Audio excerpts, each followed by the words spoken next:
Hi, I'm Marine Colonel Dan Hunter Wilson, Life Coach, and this is episode 4 on my higher power. My higher power is indeed my superpower, and it's of no credit to me, but all credit to God, whom I choose to call my higher power. He truly gives me strength to do all things through Him because He strengthens me. I see God's handiwork every single day in the stars when I go for my run, in the ocean as I go down near the beach, in the mountains, and even in the desert.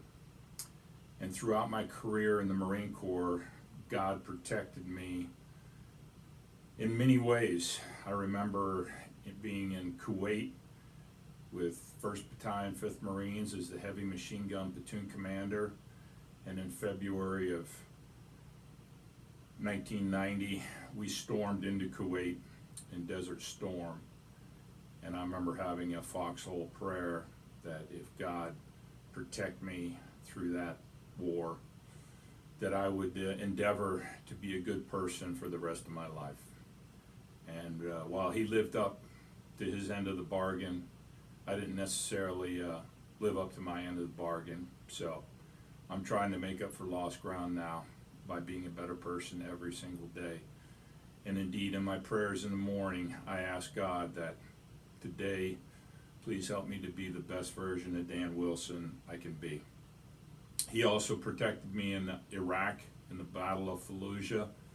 In November of 2004, I was in a vehicle that hit an improvised explosive device and blew up, and they said that had the penetrator for the device hit 4 inches over it would have hit the fuel tank, and we would have been one big ball of flames. And we were a ball of flames, but not like we would have been. And God protected me. There wasn't one single scratch on me. Any damage probably was done to inside my head. So He protected me there. And then He protected me in numerous rocket attacks on Camp Fallujah, mortars, rockets that were being fired at us. And in fact, in one instance, I was in a very vulnerable position in a porta-john, and that rocket attack resulted in the death of at least one Marine major that I know of, who was probably 300, 400 feet from where I was actually when the rocket attack struck us. And then flying around in helicopters in Afghanistan and Iraq, numerous times, small arms fire being fired at us by insurgents trying to bring the helicopter down. And in all cases, God protected me. It was like He had a personal security detachment of angels, guardian angels, as I like to think of them, taking care of me throughout my Marine Corps career in very dicey situations where, for the grace of God, I could have been killed. I feel so strongly about my higher power and His grace and mercy in my life that I dedicate my first book, which is going to be titled Undaunted Gladiator, to God. So I decided I'm going to go ahead and quickly read the brief dedication to you so you can get a sense of how much faith and belief I have in my higher power, whom I choose to call God. I dedicate this book to God, the God of my understanding, a loving, compassionate, and merciful God who wants what is best for me. I believe that my life is played out exactly the way God intended for it to, and I'm convinced that God's plan for my life is vastly better than anything I could have ever imagined.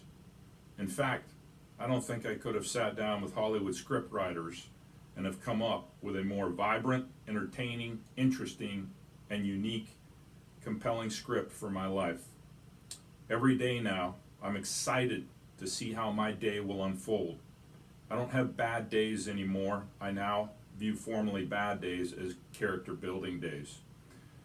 I professed my belief in God at the age of 9. I turned away from him several times since that day, but have always returned to him, just like in the biblical story of the prodigal son. Conversely, God has never left me, because I know that his Spirit lives within me.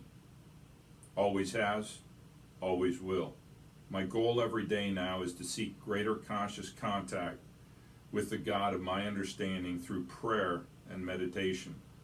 He guides and directs my daily actions, and my prayer each morning is that thy will be done on earth as it is in heaven.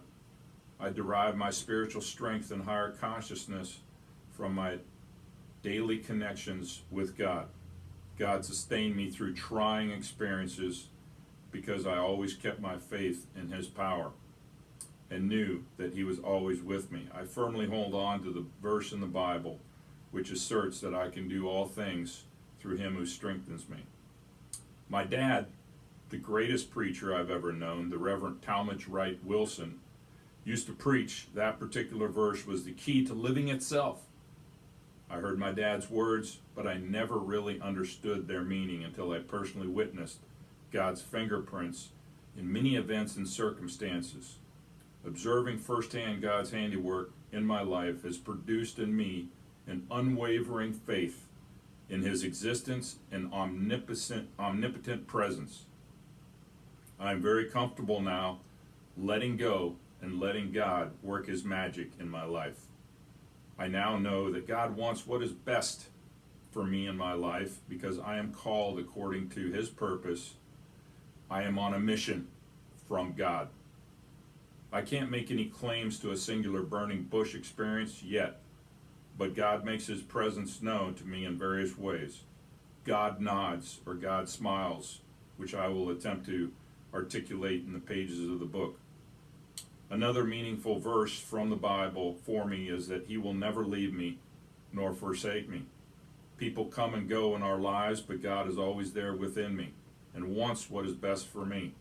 I'm convinced that God places people in my life at the exact moment needed. Timing is everything, and God's timing is impeccable. God not only sustained my hope in the toughest of circumstances, he gave me clues in advance of good things to come. I am forever grateful to God for the life he has blessed me with, and therefore I would be remiss if I did not dedicate this book and the rest of my life to God. Semper Fidelis, to God. Therefore, my higher power is my superpower, and my higher power I choose to call God. May God bless each and every one of you. Thank you.